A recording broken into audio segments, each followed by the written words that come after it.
ഇത്ര ദിവസം ചോദിച്ചിട്ട് അതിന്റെ മുമ്പിൽ തീർക്കുകയും ചെയ്തു. അത്ര പ്ലാൻഡ് ആണ് എല്ലാം. ഓഹോ, നല്ല ഗ്രൂപ്പ്. ചെയ്യാൻ സീൻസ് ഇല്ലാതായി പോയി, തീർന്നു പോയല്ല. ആ 2-3 ദിവസം എന്ത് ചെയ്യും, മറ്റവരുടെ ഡേറ്റ് അപ്പോഴേ വരുള്ളൂ. മറ്റേ ആർട്ടിസ്റ്റ് വരണമെങ്കിൽ ആ ഡേറ്റിലേ വരുള്ളൂ. ഇതിന് അപ്പൊ ഇത്രയും എനിക്ക് പറയുന്നത് ഇത്രയും ഇൻവോൾവ് ആയിട്ട് സൈറ്റ് കേട്ട ഇവരൊക്കെ പുകഴ്ത്തി പറയണത്. ഞാൻ അവിടെ കണ്ടതാണ്.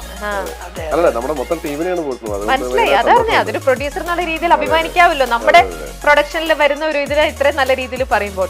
ടീമും അങ്ങനെ ആയിരുന്നു. മാനേജർ മുതൽ ലാസ്റ്റ് വരെയുള്ള എല്ലാരും പക്ക പക്ക. ആ എക്സിക്യൂട്ടീവിന് ഒരു ഫോട്ടോ എടുത്ത് നമ്മുടെ അതെ, അയ്യോ ആണല്ലേ ജിതേഷ് അഞ്ചുമോന. ആ നിങ്ങളെയൊക്കെ അല്ലല്ല, എക്സിക്യൂട്ട് ചെയ്യുന്നതല്ല, അത് ഹാൻഡിൽ ചെയ്യുന്നത് ഭയങ്കര സുഖകരമായ ഒരു രീതിയാണ്. ആ അത് ഒരു പെയിൻ അറിഞ്ഞിട്ടുണ്ടോ? അപ്പൊ സായിച്ചേട്ടൻ അദ്ദേഹത്തിന്റെ കൂടെ ആദ്യമായിട്ടാണോ വർക്ക് ചെയ്യുന്നത്? ഞാൻ ആദ്യമായിട്ടാണെന്നാണ് തോന്നുന്നത്. അല്ല, ഞാൻ വർക്ക് ചെയ്തിട്ടുണ്ടോ? ഇല്ല, ഞാനും ആദ്യമായിട്ടാണ് തോന്നുന്നത്. പക്ഷെ ഞാൻ തമാശ പറഞ്ഞല്ല. മറ്റേത് നമ്മളൊരു 3 പ്രാവശ്യം ചോദിച്ചാലൊക്കെയാണ് ഒരു പ്രാവശ്യം റെമുനറേഷൻ വരിക.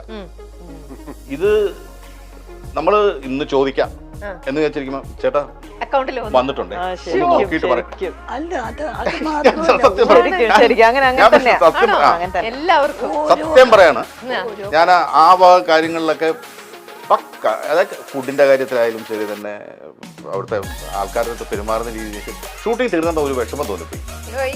ആർട്ടിസ്റ്റുകൾ ഭയങ്കര കംഫർട്ടബിൾ ആയിരുന്നു. ഇപ്പൊ സീനിയർ ആയിട്ടുള്ള ഇവര് പറയുന്നില്ലേ, ഇപ്പൊ ഞങ്ങൾക്കും അങ്ങനെ തന്നെയായിരുന്നു. ഭയങ്കര അവിടെ വലുത് ചെറുത് അങ്ങനെ ഒന്നുമില്ല, എല്ലാവരും ഒരേപോലെ ഡീൽ ചെയ്ത്. പിന്നെ എന്നെ സംബന്ധിച്ചിടത്തോളം ഇവരെ രണ്ടുപേരെയും ഞാൻ സിനിമ നന്നായി ആസ്വദിക്കുന്ന പ്രായം മുതലേ നമ്മൾ കണ്ട് ഇഷ്ടപ്പെടുന്ന ആൾക്കാരാ, വെറുതെ കാണുന്നവരല്ല. അപ്പൊ ഇവരുടെ കൂടെ സ്ക്രീൻ ഷെയർ ചെയ്യാന്ന് പറയുന്നത് ആസ് എൻ ആർട്ടിസ്റ്റ് നമ്മുടെ ഏറ്റവും വലിയ ഭാഗ്യമാണ്.